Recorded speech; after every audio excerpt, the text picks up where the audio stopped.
Hey, everybody. It's David Swor along with my buddy DJ Cox here for another episode of Frenemies. And DJ, we're getting to be live, coming live from our favorite stadium, thanks to our tech guy, Devin. He brought it home. Pretty cool. So I got me the Yankee Stadium background.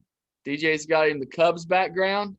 And in honor of Allison, we had just before this the Aaron Andrews background.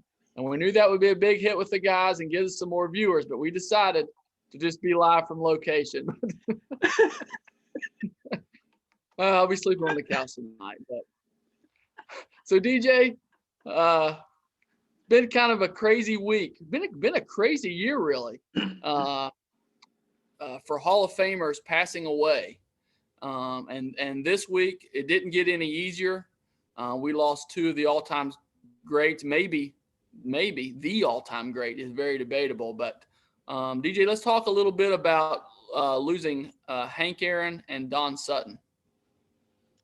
Yeah, so David, I don't know, man. One of the things that, this came in a couple days ago that Hank Aaron had passed away. And when we're little kids and grandpa start telling us about the game of baseball, you start with two guys. You start with Babe Ruth and you start with Hank Aaron. And it pretty much starts right there, to be honest with you. And then you go from there to the other legends of the game, kind of spreads out from those two. This is obviously a tough one. This is one of the kings of baseball, so to speak, man. Just heartbreaking to hear it. He did live a great long life, though, 86 years. Can't argue with that. If I get 86 years, I'm going to be pretty happy with that. So what a long life. And David, here's one thing I wanted to ask you too. So is there, in your opinion, is there any record in all of sports that is more cool than being the career home run leader? What do you think? No. Growing up as a kid, obviously I was a pitcher most of the time, but home runs are a lot sexier than strikeouts. Let's just be honest about it. And man, Hank Aaron was so consistent. That's what's amazing to me. He only won MVP one time. How is that even possible? You're the career home runs leader, the career RBI leader, and you only won the MVP one time. And it was because he never really had any of those crazy standout seasons that you see a lot of times now. He was just basically 40 home runs every year, career 305 hitter. I think I got a note here somewhere. He made like 21 straight All-Star teams, I'm believing is right, or maybe 20. I don't have it right here in front of me, but man, just a great ambassador for the game. I love his story. And DJ, I think, especially as racially charged as things are right now, I think we almost forget to celebrate some of this stuff, man. I think it gets looked past. We want to focus on all the bad that was done to him and to those people that lived back then. And man, I agree it was bad. But even greater than that is the fact that he overcame that and became a legend, and did so much good for his community and everything. And I just don't think we should forget that. It's so easy to live to dwell on those bad things that happened and look past all the good. So, man, what a life well lived. Just a class act, man. Hank Aaron was a class act, and he's going to be sadly missed. He's a guy that kind of hung around the ballpark after he retired. You could see him a lot of times at those Braves games and stuff, and going to be very sadly missed. And almost as sadly missed, I guess you could say, is Don Sutton. Not only a great pitcher, but a great broadcaster. I like to listen to Don Sutton on the old TBS games back in the day. But what a model of consistency with him as well. Only 2 seasons in his career did he not pitch 200 innings, and that was his last season and one season when he was injured. And I know we argue all the time about 200 innings being a stat, but to me, it's the real deal, man. If you can pitch 7 innings, especially now, to be honest with you, with the relievers the way they are, if you can get your coach to leave you in there for 7 innings, there's a reason. It's because you're better than everything that's in that bullpen. And I'm a big Don Sutton fan. 3,500 strikeouts, 324 wins. Again, life well lived. I think he was 75 when he passed away of cancer. And man, just a tough year. Seems like every week we're not only losing, baseball players, but we're losing legends. And it's been tough. But DJ, this day, these days had to come. A lot of these guys were, those stars that our parents grew up with, and a lot of them are in their 70s and 80s now. And unfortunately, it's bound to happen. But it's just sad to see that it's gotten here. Yeah, man. So Hank Aaron, 2,297 should be a number that we always have embedded in our heads. We have the hits number embedded in our heads from Pete Rose. We got the home run nailed into our heads. But, man, RBI is a fantastic statistic, and he's number one all time with that number. 6,856 total bases is an all-time record, too. 374 on base percentage for his career. I don't know, man. He's on the Mount Rushmore of baseball icons. There's no doubt about that. And like I heard a lot this week when they were talking about him, reminiscing, he was not flashy by any means. He did his job. His back foot when he swung would come off the ground. It wasn't, your typical swing, but it worked for him. And his wrist rolled over more than anybody's I've ever seen in my entire life. His bottom hand would flip over to the top after he swung.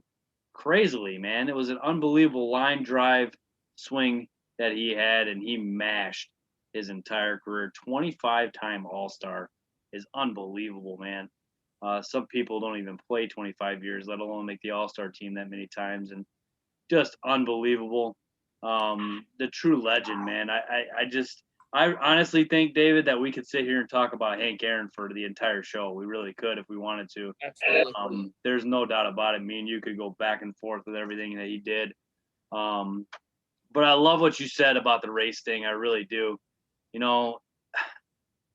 I just hope, David, that sometime we can get to a point where we're not looking at each other by the color of our skin, but just by the human being that we were. And what a great human being that he was. And I just hate that it has to be focused on all that too, just like you said. And I know that man went through a ton, but what an ambassador and what a guy to come through. And that's what we should be talking about, is all the good that he did with all the bad that was happening to him. What a man, and just awesome. You couldn't have said that much. I commend you for saying it like you did. That was really well said. But just a true king, a legend. That was rough, man. I had a really hard time with that because as boys, man, when you look up to Hank Aaron as one of the icons, I've actually got a picture I just saw the other day when he passed.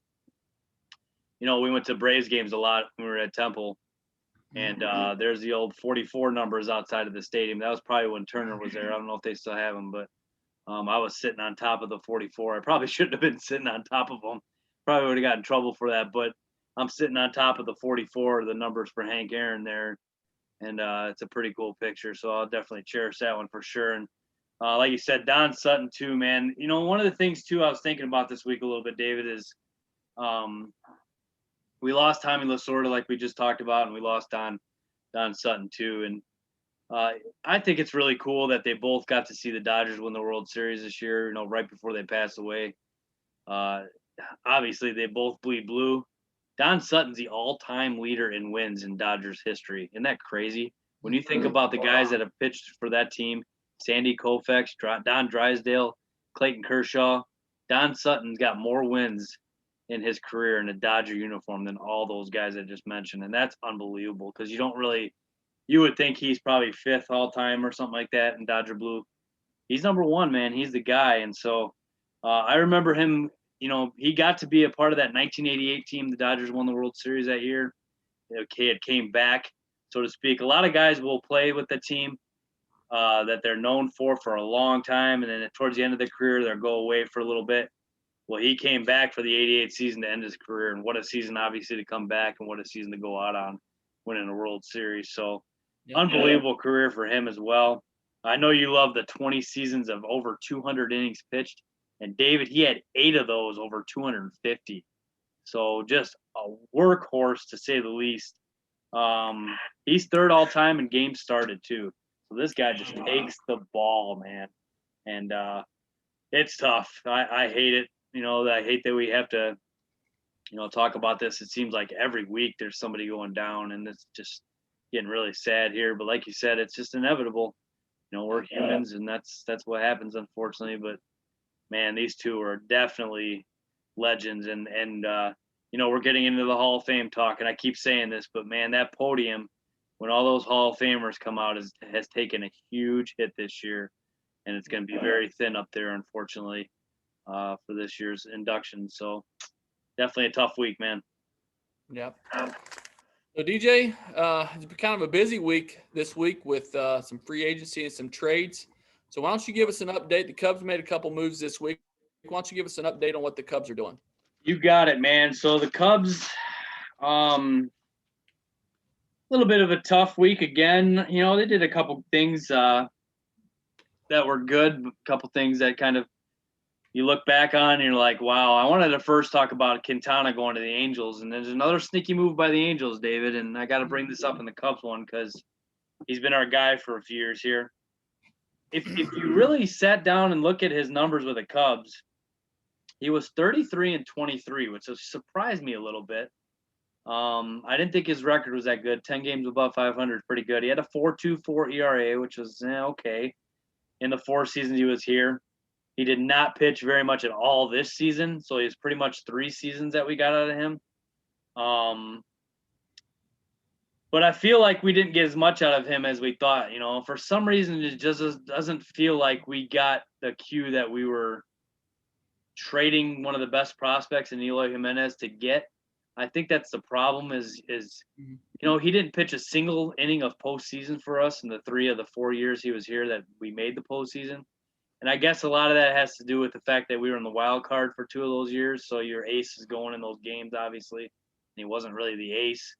But it just, you know what I mean? Like all those combinations of those things, not being a postseason pitcher, missing all of last season, higher ERA than we expected maybe, good career numbers. But something just doesn't seem like we got everything out of him that we could have gotten. That's kind of a shame.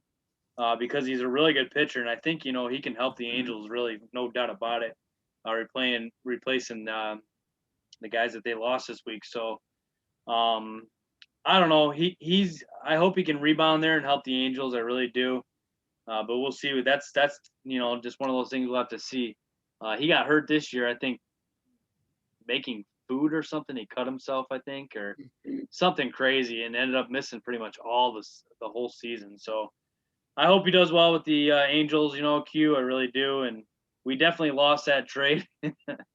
But, at the time, I get it. We needed a lefty starter, and he was about as good as there was for the White Sox there for a while. So it made sense, but it just really didn't seem like it panned out if that made sense. So also, I wanted to kind of kick this one to you real quick. A little move that we made. We knew we needed a backup catcher till Amaya gets ready. And the Cubs have signed Austin Romine, and he was a Yankee, David, from 2011 to 2019. So what am I getting here? I know he's got a 239 career batting average, 27 homers, 152 ribbies. The stats are not going to knock it off the wall. I understand that. But what does he bring to the table for the Cubs, David? Well, a couple of different things. Number one, Austin Romine's his stats aren't going to stand out as a hitter, but he got clutch hits for the Yankees. He really did. And one season he ended up, I don't remember if it was Sanchez that got hurt, somebody got hurt, and he actually ended up being our starter for a while. And he did a really good job while he was in there, but he's definitely not somebody you want playing every day. He's solid behind the plate, but he's not real flashy. I think, defensively, he's probably average, maybe slightly above, but he's a gamer, man. He's a guy that you want. He'll surprise you with when you need a guy in from second or whatever, an RBI to go up. He just seems to find the ball. And I actually hated when the Yankees had to let Romine go, but I understood he was just kind of getting expensive.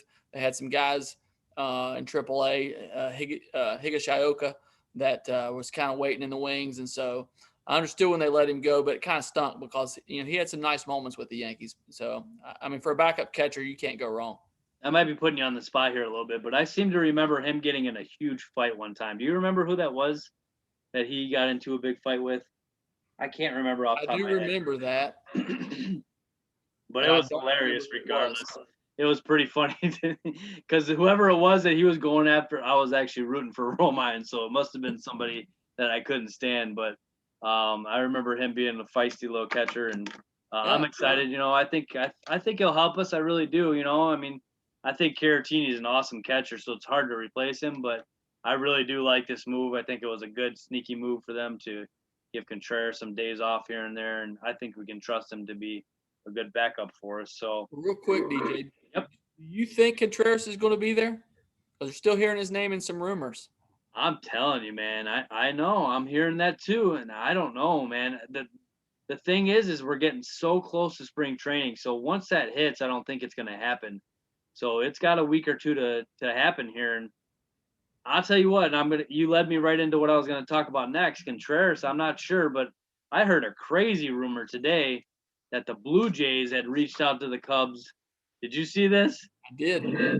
And the Mets. The Mets too. Yep. Oh man, I heard Chris Bryant and Kyle Hendricks the Blue Jays were after. Both. Whoa.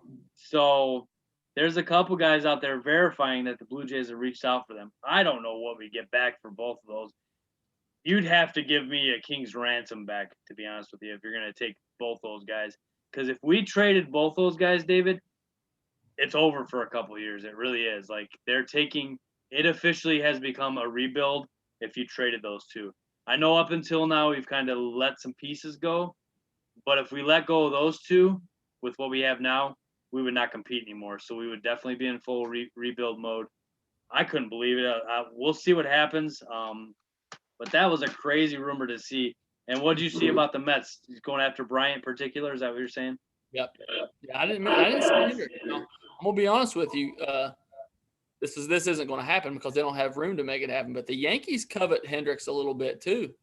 So anyway, that's a guy that I always kind of thought would be a sneaky move for them. I know he doesn't make a ton of money, and obviously the Yankees didn't have very much to spend this year. So he was a guy that's been talked about on a lot of websites. But I'm like you, man. I just can't really see the Cubs trading both of those guys.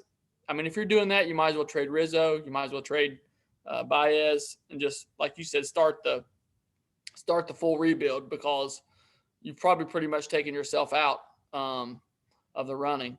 But assuming they don't do that, DJ, are you hearing of any rumors of additions? You know, obviously they still need a starter. Are you hearing anything on that front? Yep, you could let me right into the last thing I was going to talk about. So I did read a lot about Braylon Marquez, the guy that came up for us this year, and it's possible that he's going to run that fifth spot. So if Alzolay gets the 4th spot and he gets the 5 spot, we're not necessarily looking for anybody anymore. But I still don't know if I believe that. I still really believe that they're going to get one pitcher here. I thought it would be this week. I was completely wrong. But, you know, the free agent market is starting to move really fast now. So Yep. I still think they got one more guy coming in here to pitch. I don't know who that is. I still think we need one more outfielder. I still don't know who that is either, but they've still got a couple moves left. There's no doubt about it. We'll see what happens here in the next few weeks before spring training, but let me right into that. So, David, I got to kick it to you now, man. The Yankees are on fire here. I am just completely loving what they did this week. So why don't you go ahead and talk about them now? So I can't remember where we were last week, but the Yankees signed Corey Kluber, 1 year, $11 million. That may have actually happened the day we had the podcast last week. Yep. And so, you know, it makes sense to me, but we were talking off air. What concerns me about the Yankees is now 3/5 of their rotation, or 4/5 if you can consider Severino will be back in the middle of the year, combined only pitched 1 inning last year, and that was Kluber's only inning. So after signing Kluber, they turned around and trade for Jameson Taillon, and that's somebody that has been on their radar all offseason. It's been talked about. And they actually said that the Yankees tried to get a package for Musgrove and Taillon, which that would have been really interesting. But he's only making $2 million. He's a gamer. Garrett Cole gave him the thumbs up. He's kind of the guy that pushed it over the finish line, said, hey, get this guy. I'm excited about it, DJ, but it's second Tommy John. And ask yourself this question. I heard this on MLB today, and it made me think. Are the Yankees better than they were last year? So you're trading Tanaka, Paxton, and Happ in the rotation for Domingo Herman, Taillon, and Corey Kluber. Yeah, I mean, I see what you're saying there. That's definitely, when you look at it from that perspective, it kind of puts it in a different way. It really does. And I'm a huge Taillon fan, but like you said, that's a second one. Most people do not have a second one and come back from that at all. They must have seen him throw, because if he's got his second, what do you think? Do you think that they have seen him throw to kind of assure, hey, if we're going to give up all these prospects, we got to know that you're throwing, 96, 97, or what do you think? I don't know. He's changed the mechanics. Those guys, I don't think he had much experience for the Yankees or anything, but maybe somebody that works for the Yankees maybe is where he's rehabbing or something. I don't know. Again, if this was going to be our number 5 starter, I'd be like, heck yeah, this was awesome, because two of the guys, the Yankees needed 40-man spots too. That played into this. So two of the guys that they traded are off their 40-man roster. And then they gave up 2 other prospects. So it kind of, it's again, one of those trades I think that hurt both sides a little bit. And so usually those trades are good trades. But I just got to wonder, the Yankees, they're definitely right now one of the top 2 or 3 teams in the AL. And again, does this push them past the White Sox? I don't think it does. You know what I mean? Like they needed some guaranteed innings. And then today they traded Adam Ottavino, and that's a weird deal. They traded with the Red Sox. That never happens. They traded Ottavino and a prospect for a bag of baseballs, basically, just to get rid of Ottavino's salary. And at first I was like, great, Ottavino sucked last year. I'm so glad to be rid of him. And then I saw this stat today, DJ. He had a 5.95 ERA last year, but if you take out one appearance, 2.95. Oh, wow. Yeah, that's kind of kicking the pants. And so, the Yankees are shorter in the bullpen now. Their rotation, while has more upside, is more unknown, and they pretty much just return the same lineup. So I'm not saying I hate the moves. It's just I just don't really know if this is going to push us over the edge or not. So we'll see. It's going to be a super interesting year for them. The Tampa Bay's pretty much thrown up the white flag, although I think they'll be there. The Blue Jays have gotten better, but I'm not sure I believe in their pitching any more than the Yankees, either in the relief or in the starting pitching, although I like their lineup. So, and then, like I said, you got the White Sox, who I would say are better than they are right now. And, of course, the A's have stepped back. And that's probably about it, right? White Sox aren't better than they are, but that's okay. And you got the Astros, and that actually kind of just leads me into free agency. Let's talk about free agency. The big surprise this week, you predicted this, George Springer to the Blue Jays. So let's talk about that a little bit. I think he got 6 years, $150 million. What do you think about that move for the Blue Jays? I love it. I love it, love it, love it. This fits in perfectly with their young core that they have. They needed this. This is a pretty nasty lineup now, and this is just the guy that they needed, in my opinion. I think it was a great move. I was completely in shock that they gave him all these years, but you know what, David? Why not? With the Toronto, they gotta compete with the Yankees. They're there. They're starting to put the pieces together. His 162 game average is 35 homers and 93 ribbies if he can play a full season. So you're gonna get a lot out of him. He hits 270 if you do that too. So he's a good hitter as well. I love the move. Thought it was awesome. I'd seen this one coming since George was a free agent. Every podcast we had, I kept saying Blue Jays, Blue Jays, Blue Jays. They just got to get this done, and they did. And it's crazy to me. I think that it's a perfect signing for them. That's exactly what they needed. I'm not sure where he'll hit in that order with all the young pieces they got. Somewhere near the top. Not sure which spot they're going to stick him in there. It'd be interesting to see where he bats in that order as well. But the offense took a huge step forward with signing him. And then, David, I'll lead you right into the next one we were going to talk about. So I had seen, and I'll let you talk about Springer too, but I had seen that Brantley was going to the Blue Jays too. It had been reported all over, and then all of a sudden it was like he's back with the Astros. So I don't know. That was crazy too. So what do you think about what the Blue Jays are doing there with with Springer and then going after Brantley so hard. I didn't understand the Brantley move at all because the Astros are, or I mean, I'm sorry, the Blue Jays are kind of full in the outfield with Teoscar and, of course, now Springer and Lourdes Gurriel. So I just didn't really understand what they were trying to do with Brantley. And like you said, as quickly as it came up, boom, Astros re-signing 2 years, $32 million. And I am in the camp that I think the Astros are still dangerous. Yep. And they needed Brantley. They don't, their outfield looks pretty weak right now. And so signing Brantley was a big step in the right direction. Just a great professional hitter. Teams need to watch out for the Astros because they still have a lot of good pieces. I guess they'll be getting Verlander back mid-season. They got Greinke, who's going to be a Hall of Famer. You can't ever count him out. They've got McCullers. They've got Urquidy. They've got Framber Valdez. They got a really good team, DJ. So I really like this for the Astros, too. I still think they need another bat and possibly another pitcher, too. But I like this move for the Astros. Yeah, you called everything I was just going to say there with one more bat, one more pitcher. I think that's what they need. I really do. Very underrated player. He's a very consistent hitter. He's a career 297 hitter, and he's got 6 seasons over 300. So that was a great signing. They needed this. I don't know if the Blue Jays kind of said, hey, we got this, and he might have said, okay. And then the Astros kind of maybe kicked the tires and said, whoa, we can't let you go. We can't lose Springer and Brantley in the same night, and re-signed him. So good on the Astros. I think the Blue Jays were just going to get another piece and stick somebody in the DH role. And they got a DH right now too. So man, I don't know. They were just going to get a plethora of guys, and maybe somebody was going to rotate in and out of that mix. Who that would be, I don't know, because they're all loaded. So what a great move by them for sure, no doubt. So what'd you think, David, of Wade Davis going to the Royals?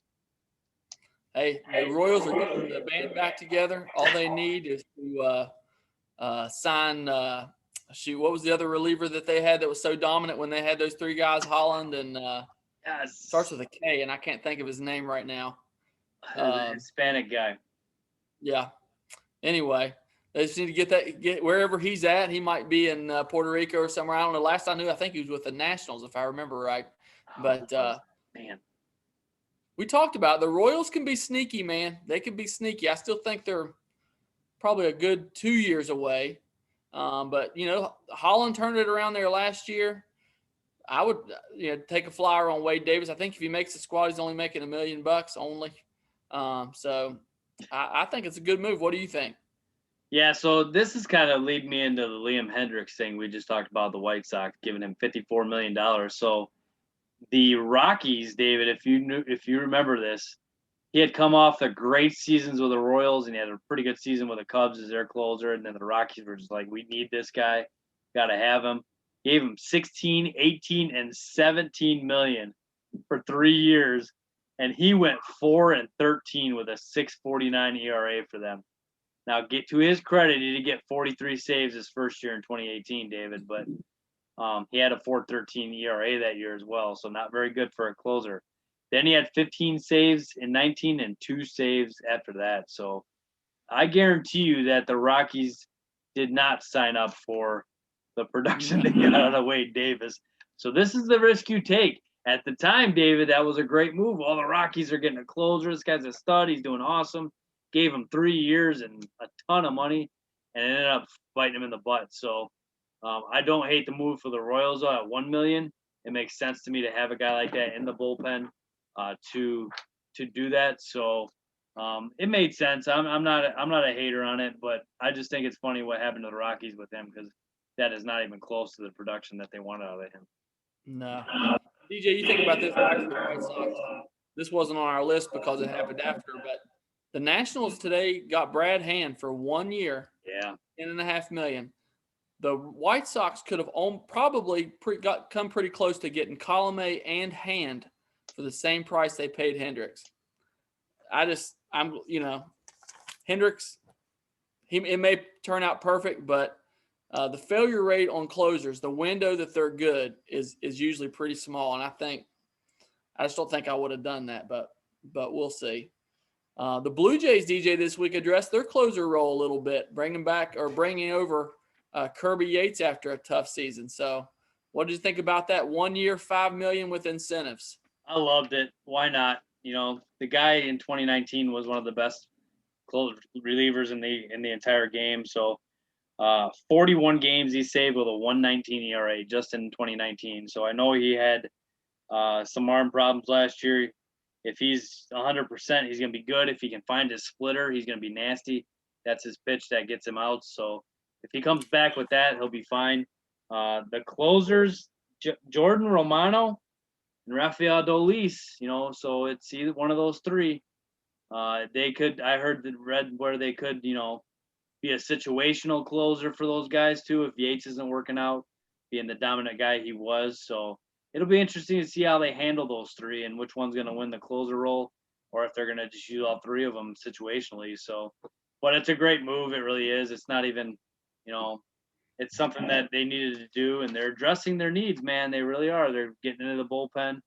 I still would like to see them add one starting pitcher, and then I think they're pretty set to make a little bit further run than they did last year. So good on them, man. What do you think of it? Yeah, it's a low risk move. It could be gold. You know, if he's anything like he was, that'll kind of fill up a need. The bullpen for the Blue Jays last year was a little bit of an Achilles heel. Giles, you know, had a rough season last year as their closer. Started out as their closer anyway. And I'm with you. They need another pitcher. And if I'm Toronto, that pitcher's name needs to be Trevor Bauer. No ifs, ands, or buts, or somebody in that category. I don't think Odorizzi pushes him over.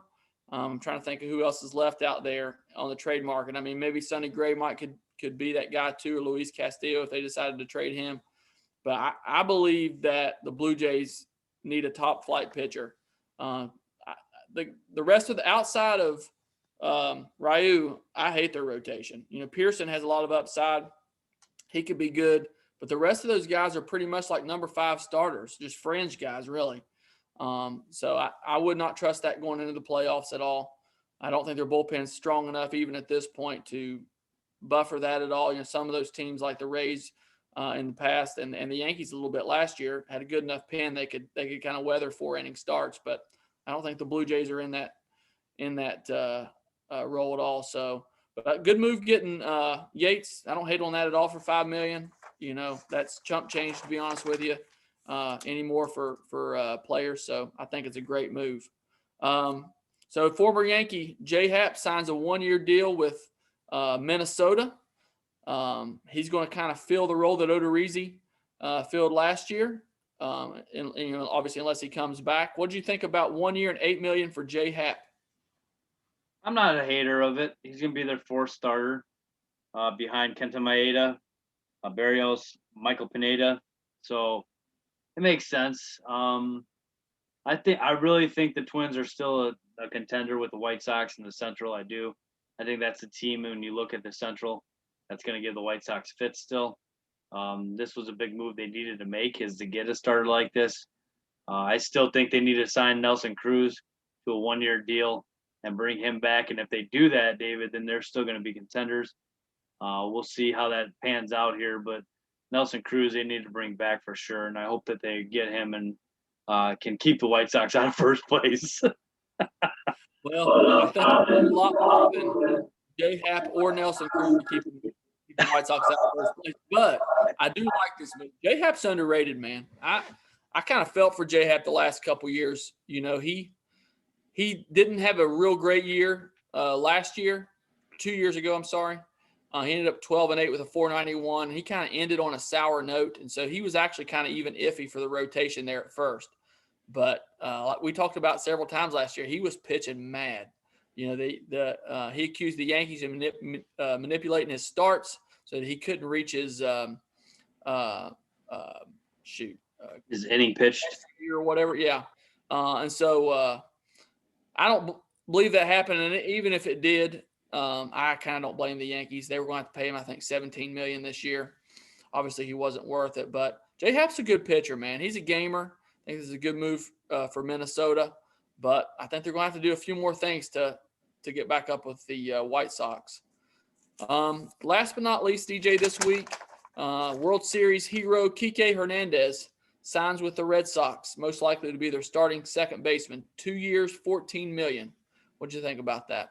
I love it. I love Kike Hernandez. We talked about this last week when we were trying to figure out where he was going, and we had talked about how he wanted to be a 500 plate appearance guy, and the Red Sox are giving him that opportunity. He's going to play second base for them. So I love the Red Sox offense. I really do.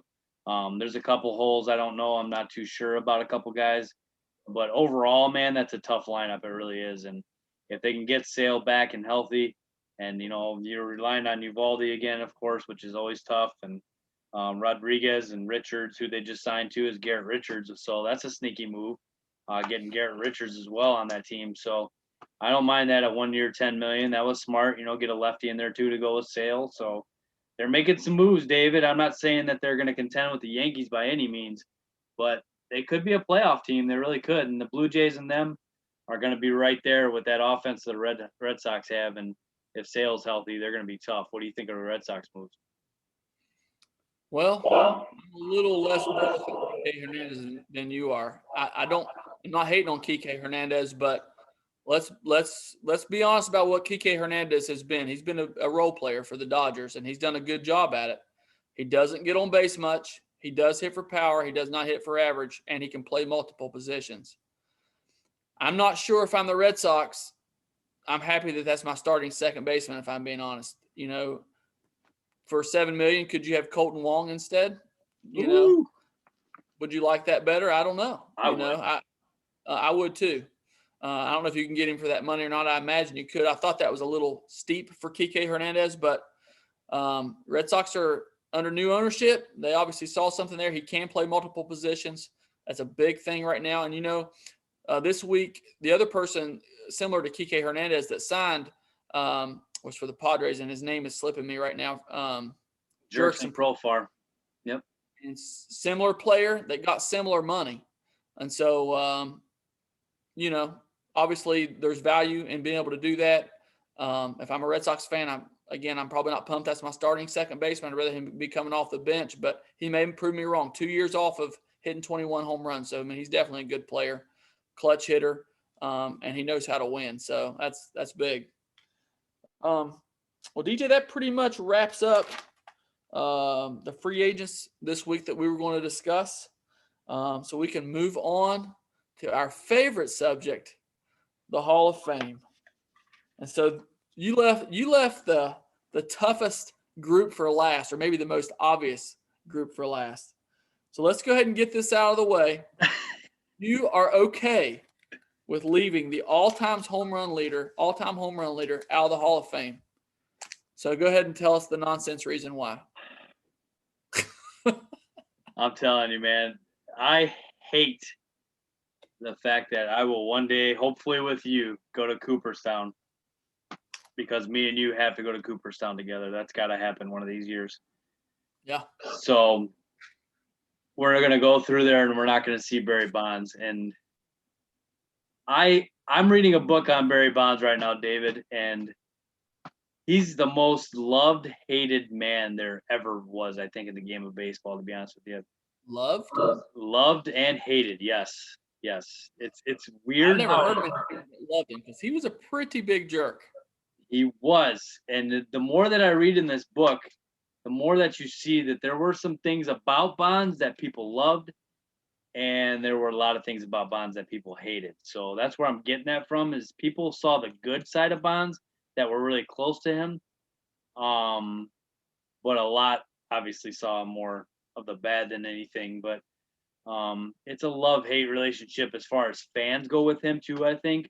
We were watching, to me, his 2001 season is the greatest single season ever by any player ever in the history of the game. 73 homers, intentional walks and walks, off the chart. The on-base percentage, just crazy. I just can't believe this is one thing I looked at today and saw, David. His 73 homer season in 2001. The man never hit more than 50 in any other season other than that one. which blew my mind when I saw that, because I thought he had some 50s and, maybe not some 60s, but I thought he had some 50s in there. He did not. So he had that one just crazy off the chart year. And then the rest were 49 or under. MVPs at the age of 36, 37, 38, and 39, 4 in a row for the Giants. When you look at his baseball reference, David, I don't know if you see more bold black on any other player besides him than in the history of the game. I mean, I just looked at Hank Aaron's too, because we were looking through that, and Bonds has way more than Hank Aaron. And 8 times Gold Glove. When he was coming up, they were making fun of his throwing arm, but he developed himself into a Gold Glove outfielder too, and got better with his throwing arm. So he was everything, man. A 7-time MVP, 1,996 ribbies, which just shy of Hank Aaron, really. Just shy of the 3,000 hit mark. 2,588 walks is the most all time. 688 intentional walks is also the most all time. I just can't do it, man. I really can't. And the similarity scores, David, like you love to talk about, our favorites: Willie Mays, Hank Aaron, and Ted Williams. But I'm with you. What you just said, I don't think there should be any of the similarity scores with him. He should be by himself. There's nobody ever in the game similar to him. I hate to admit this. He is, David, and I don't know if you agree with me or not, in our lifetime, because we're the same age, he is the greatest baseball player that I have ever seen play the game. And I'll just leave it at that. But I can't do it. Even if you weren't a Giants fan or a Barry Bonds fan, you turned the TV on when he was hitting. You turned the volume up. Unbelievable. Just absolutely unbelievable. And so because he's famous and the best, I'm putting him in the Hall of Fame. I'll just leave it at that. We've talked about all his stats. So, DJ, next up, Gary Sheffield. We talked about his funky stance, how cool it was. Over 500 homers, 292 career hitters, 6 top 10 MVP seasons. He won a batting title. I could keep going. 21st all-time in walks, 35th in total bases, 5 silver sluggers, 30th all-time in RBIs, 39th in runs. Again, I'm putting him in the Hall of Fame. 7 of his 10 similarity scores are in. The 2 of the other 3 will be in. And so I think he's 100% got to be in the Hall of Fame.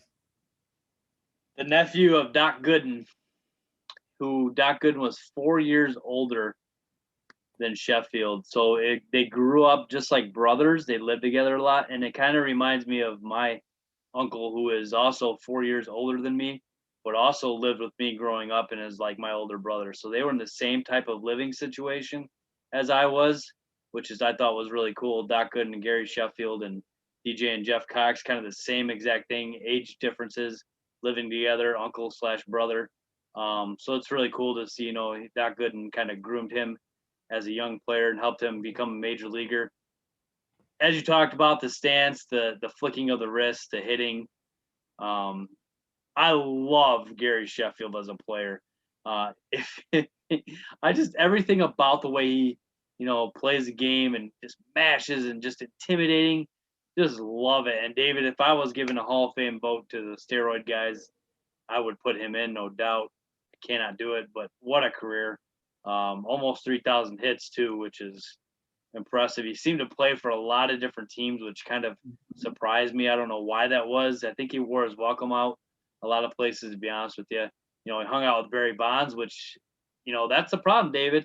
If he wouldn't have hung out with Barry Bonds that one off season and got on the juice, which he didn't know he was doing with Bonds, we wouldn't be having this conversation about leaving him out. I'd be with you on putting him in, and it's a shame, man, because he definitely should be in there. No. All right, so we'll move from Sheffield to probably one of the more controversial picks, Jeff Kent.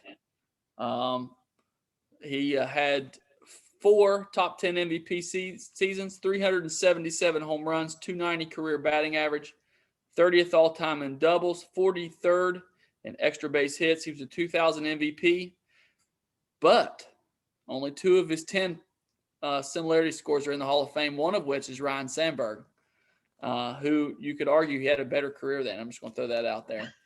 So You've always been big on the Jeff Kent in the Hall of Fame. I'm putting him in as well. So Oh, tell us. yes. Yes. Woo. David, I think you exceeded the 10, but I'm okay with that. It's okay. Just 10. I left some guys off. You're going to laugh here in a minute. David, Jeff Kent's a no-brainer, and I'm not sure what happened. I know he admitted that he had no relationship with reporters, and that hurts him because the people putting you in are basically these type of people. So if you don't have a good relationship with them, you're having a hard time making the Hall of Fame. That's probably a reason why, which I think we talked about with Schilling in the politics. I think just because you don't get along with Jeff Kent is an idiotic reason not to put somebody in the Hall of Fame. I don't care if you liked him or not. I really don't. I think that's stupid as well. So if they're doing that, shame on them as well. 10 dominant seasons, 377 homers you mentioned is the most ever for a second baseman. 8 times over 100 ribbies. That's more than Sandberg, Morgan, and Molitor. Alomar only did that 2 times. So you're talking about the best second baseman that ever played there. I don't know how you don't get to Jeff Kent in the top 10 second baseman all time. It's a scam he's not in there. It's a total scam, that numbers that he's getting and the love that he's getting on the percentages, which is 27% last year. That is ridiculous. A crock. I don't get it. I don't know what year he is on the ballot right now, but it's been a while he's been on there. He needs some love. I don't know what. I need somebody to explain to me who is not voting for them why they are not voting for him, because I don't get it. He's I'll go for one of the few guys I wrote in. If you're putting Roland in, how in the world gosh. can you put Kent in? Yeah. That's where I'm going with it. I mean, if you want to leave them both out, okay, because I mean neither one of them really have, the Hall of Fame, the baseline numbers, 400 homers, 3,000 hits. Neither one of them have that. But there's no question that Kent's in the top 10 of all-time second baseman. Yep. And I'm not sure Roland makes that list for third baseman. Next guy up, very, very controversial. I'm going to love to hear this from you. Andrew Jones. Now, most people will hear that and immediately go, oh, no, he's not even close. Oh, not so fast, my friend. 434 home runs. Probably the top center fielder of our era defensively. You cannot mention center fielders in baseball in our era and not mention Andrew Jones. Probably number 1 or 2 anyway. So I'm sure you're going to have some ridiculous reason to keep him out. So let's hear it, DJ. Well, I can't put him above Ken Griffey Jr., so I'm going to go there first and then put him second defensively maybe. But Andrew Jones, the glove, you can't deny. 10-time Gold Glove Award winner. One of the best defensive center fielders of all time. Not just our era, I'm saying all time, one of the best defensive center fielders. So you would think, as being a center fielder, David, that I would love a guy like this and shoo him in. I'm just not there. I'm not there. 1,289 ribbies, the 254 batting average, only 1,900 career hits. 9 dominant seasons, David, 9. So he's right on the doorstep knocking on it. He just missed. But, David, here's what I don't get, and maybe you can remind me of this a little bit, because when Andrew Jones was 30 years old, he had a Hall of Fame season. I'll just be honest with you. It was great. So he's got 9 pretty awesome seasons when he hits the age of 30. He gets to 31 and ends his career, and he is terrible for the last 5 or 6 years of his career. Do you remember what happened there? Was it injuries? What happened? Because he puts a couple more years in his 30s together. We're not even having this discussion. He's a Hall of Famer by far. But he fell off at the age of 31. It's so weird, man. 31, 36, I think he played. Nothing. He wasn't even good in those years. It was below average. So that really factored in as well. If he would have just had 2 more seasons, or 1 really, to be honest with you, I think I'm voting the other way. But man, is this about as close as you can get? What do you think, David? I think he did the Dodgers for 1 season, and that was just basically it. He played for the Yankees, I think, the last 2 seasons of his career. One of those seasons, he actually was pretty good, but he was playing off the bench. And the second season, he wasn't very good. I'm thinking he hit 20 home runs off the bench one of those years or something crazy. So I'm with you, DJ. I'm not putting him in. It definitely made me sweat. I'm going to put him in the same category with guys like Tim Hudson. It's kind of like, man, there's reasons to put him in there. But when I look at my list, I can only vote for 10. And I just, he's probably like number 11 or 12. I just can't put him in at this point. But you can make a very good argument for someone that says they want him in the Hall of Fame. I can't really argue with him. I can't. But I just can't put him in there. Next guy, DJ, this should be your hero. And I've never understood why you weren't more excited about Sammy Sosa back in the day before we knew about steroids. I just don't remember you being all that excited about Sammy Sosa. So 609 home runs, 273 batting average, a part of the greatest season in history, in my opinion. I'll stand by that. It saved baseball. It's the greatest season of my lifetime for sure. Can't miss television every single night. I'll never forget it. 9 of his 10 similarity scores are in the Hall of Fame. 9th career in home runs. And like I said, we had the 98 season. I'm putting him in. What do you think about Sammy Sosa? This is a tough one for me, obviously, being a Cubs fan. It's another thing that's really hard for me, man, because, as I talked about before, Sandberg was my guy growing up. Dawson and Grace, you can throw out there close to as far as those guys go that I watched, that I idolized. And then you got into the Reed Johnson and Sammy Sosa era type there for me. And then I'm telling you, man, these numbers that he put up and the things that he did in a Cubs uniform are the greatest statistics of any Cub in the history of the franchise. I'm going to stand by the fact that I believe that Billy Williams is the best Cubs player of all time, even over Ernie Banks. I truly believe that. I will stand by that. But Sammy Sosa's numbers are better than both those guys. And it just baffles me what he did in his entire career. His numbers are off the charts, like you said. I loved Sammy Sosa when he was going through it. And then the whole steroid thing came and the cork back thing came through, and it just all felt like it was so like, it's hard to describe the feeling when you know that you're being cheated as a fan, that what you're seeing is not really real. And I hate that. I really do. Like, because here's the guy, you just love to cheer for him. After 9/11, he comes out there running to right field with a flag. One of the greatest things in baseball that year. Was awesome, man. Show patriotism for a guy from the Dominican, loving the country that gave him so much in the United States. And it's broken, man. It really is. And he was a part of that 2003 team that I hold dear to my heart. He hit 66, 63, 50, 64, and 49 home runs year after year after year there for a 5-year span. 609 homers.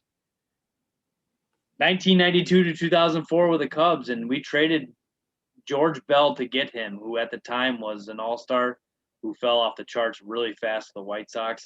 So it was one of the greatest trades in Cubs history to get Sosa for George Bell.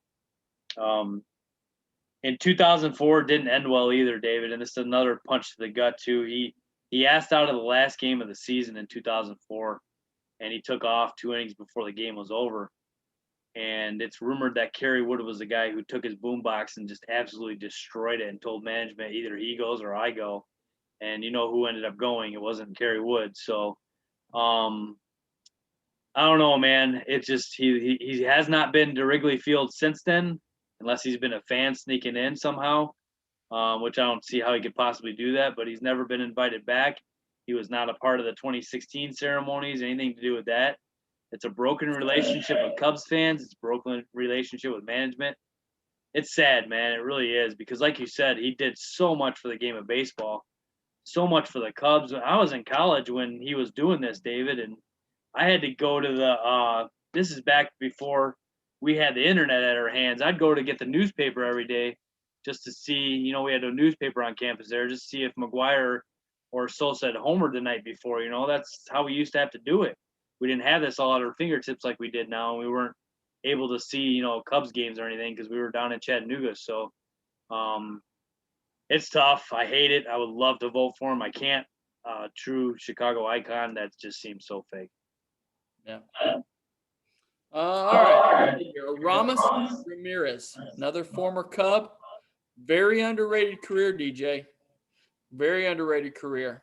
Not quite a Hall of Fame career in my opinion, but 283, 386 homers, 32.4 WAR, 70th all time in doubles, 67th all time in extra base hits, 90th in total bases, 73rd in RBIs, 65th in home runs. Made 3 All-Star games. DJ, if you have a choice of taking Scott Rowland or Aramis Ramirez, who you taking? Aramis Ramirez, 100% of the time. So, David, here's where I'm going with this. And this is kind of a Cubs portion here. Ron Santo is a Cubs legend and is in the Hall of Fame. And David, Aramis Ramirez has more home runs. He has more hits. He has a higher batting average. He has more RBI than Ron Santo does. And Ron Santo is a Hall of Famer. Ron Santo does have 5 Gold Gloves, which Aramis Ramirez was not very good defensively. He was okay, but not very good. Aramis has 2,303 hits, and the numbers you put there are all top 100. And here's the first thing I'm calling for. I'm not sure why his number is not retired. Number 16 needs to hang from the flagpole with the other guys. I'm being honest about this. Aramis Ramirez was the man for the Cubs for an entire decade, basically, the time he was with us. Number 16 needs to fly from the flagpole. It really does. He has 9 dominant years. Similarity scores are Ron Santo, Cepeda, which are both Hall of Famers, and Jeff Kent, who should be a Hall of Famer. Oh, no. Are you putting him in, DJ? I don't know how you can't, David. I just don't know how you could put Aramis Ramirez off of the Hall of Fame. I thought about this all day long looking at this, man. He's got better numbers than Ron Santo. I don't get it. I just think that the numbers are there. Like you said, what was he all time in RBI, David? 73rd. Well, DJ, I can understand as a homer why you'd want to put him in. I can't put him in. Awesome player, though. I think he's every bit as good as Scott Rowland. I don't care what wins above replacement say. I'm just going to throw that out there. So, DJ, the last guy on the list, I believe also a former Cub at one point. But my question is, who does he have dirt on to get on the Hall of Fame list? And that's LaTroy Hawkins. A guy with a reliever with a career 4.31 ERA and 127 saves somehow made it on the Hall of Fame list. And so, DJ, I'm going to make a prediction. I will get in as a sports broadcaster before LaTroy Hawkins gets in as a baseball player.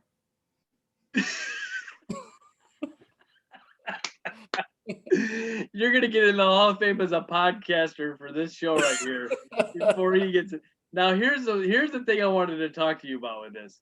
I want to know if you think that he will get one vote. If he does, whoever that is should have their membership revoked. But maybe there's one guy out there somewhere that's going to vote for LaTroy Hawkins and Nick Swisher and some of these other guys we've talked about. I can't remember them all now, but maybe there's that one guy who's just going to try to throw a wrench in it all.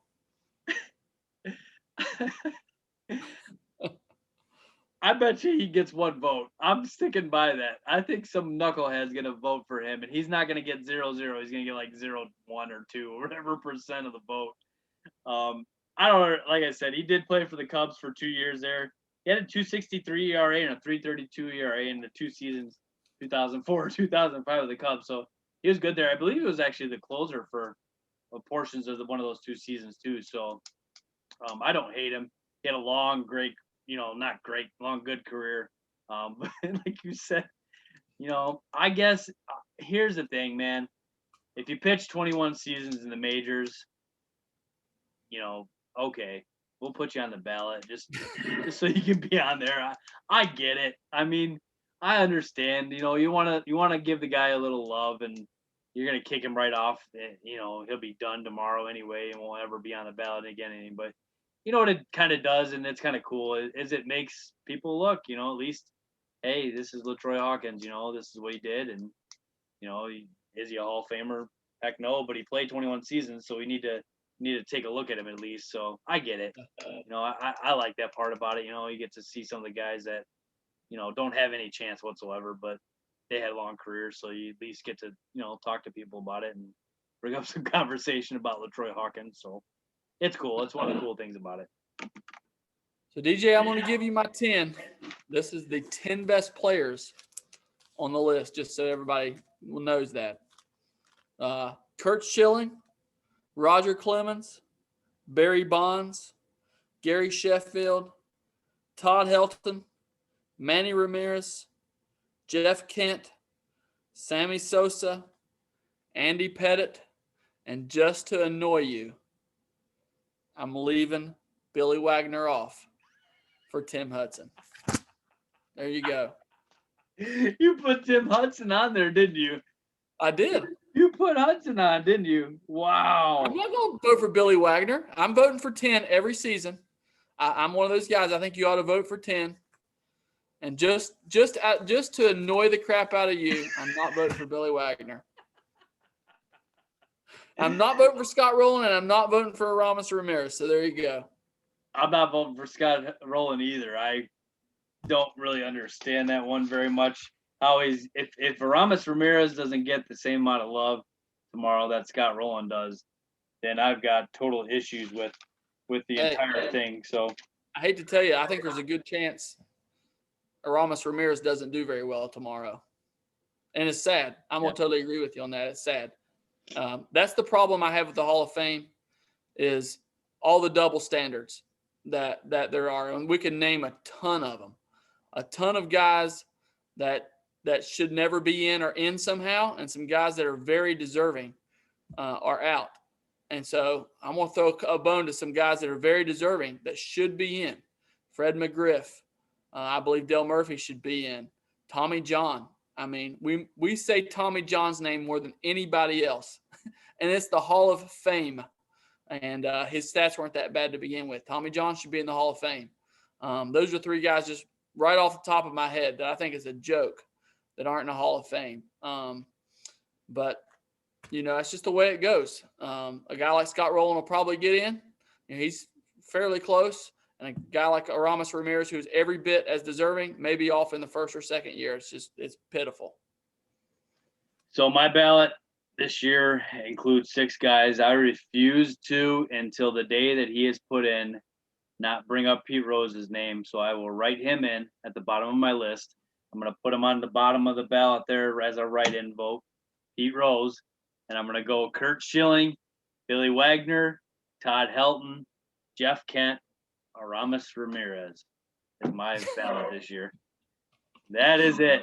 I've got 6 guys, 5 on the ballot and 1 write-in. Only in the land of DJ can the all-time home run leader not be in the Hall of Fame, but Aramis Ramirez will be. That's all I'm going to say. All right, David. So I want prediction time now. What is going to happen tomorrow? Who is going to get in? What do you think is going to happen?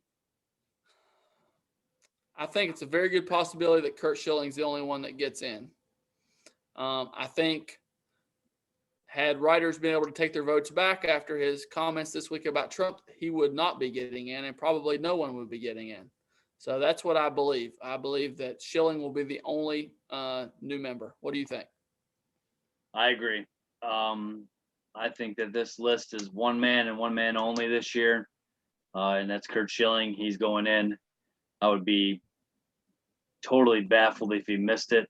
It'd be a scam. It'd be so wrong on many accounts, but we'll see, I don't think Barry Bonds or Roger Clemens, who last year were the 2 and 3 in votes, are going to get enough having 61 and 60% of the vote last time isn't going to be a 13% jump, 14% jump for them guys. I don't think they make it. Omar Vizquel was next at 52%, Roland at 35%. I don't think they take a jump. Neither of them should be that close. Billy Wagner was 31%. I do think he's going to climb a lot. I think he might be one of the biggest jumps this year. Is Billy Wagner going to go up really high? Sheffield had 30%. I think Todd Helton at 29% will get a big boost too. Manny Ramirez at 28, Jeff Kent 27. Andrew Jones got 19, Sammy Sosa 13, Pettit 11, and Abreu 5. It's hard.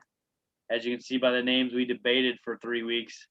They did not get a lot of love last year. None of these guys are trending towards the Hall of Fame, except for Omar Vizquel and Scott Rowland, to be honest with you. And that neither of those guys are Hall of Famers. So it's tough. I don't get it as far as a lot of these things and the reasoning behind this. But we'll see, man. It's a lot of fun. I can't wait to see the results. The show comes on at 2:00 tomorrow on MLB Network and goes until about 5:00. So it's a 3 or 4 hour show. And I think Kurt Schilling's the only one going in. Yeah. I actually think Roland's going to make a big jump this year. As bad as I hate to admit it, I don't think he should be in either. I think he's going to make a jump. And I think one of Clemens or Bonds is going to just miss it, and we'll get in next year. And hopefully that'll finally start this wave of these guys getting in. How is it that Barry Bonds, which he should be in my opinion, gets 60-some% or whatever, and Sammy Sosa gets 13? That doesn't make any sense. It doesn't make any sense. I mean, Bonds is easily the better player, but Sosa's got Hall of Fame numbers. That's indisputable. And so, again, it just goes back to the oxymoron of a lot of these Hall of Fame voters. I just don't get it. So, David, here's another thing I don't really get to is if you're being realistic about it, Roger Clemens is one of the greatest pitchers of all time. Barry Bonds is one of the greatest hitters of all time. And Roger Clemens has a 61% and Barry Bonds has a 60.7 last year. Who are the morons that are voting for Roger Clemens and not voting for Barry Bonds is what I don't get. Like, if you're voting for one of those guys, you need to be voting for both of them. Definitely. But if you're voting for both of them, you need to be voting for Sammy Sosa and Gary Sheffield and Manny Ramirez and Andy Pettit. You know, Andy Pettit's a Hall of Famer. I mean, let's just be honest. Like, 11% for one of the greatest lefties of all time. 11%. That's I don't get it, man. And these people that say, yeah, I let the steroid guys in, and you got guys with numbers like that. I don't know what they're looking at. It's stupid. I'm with you.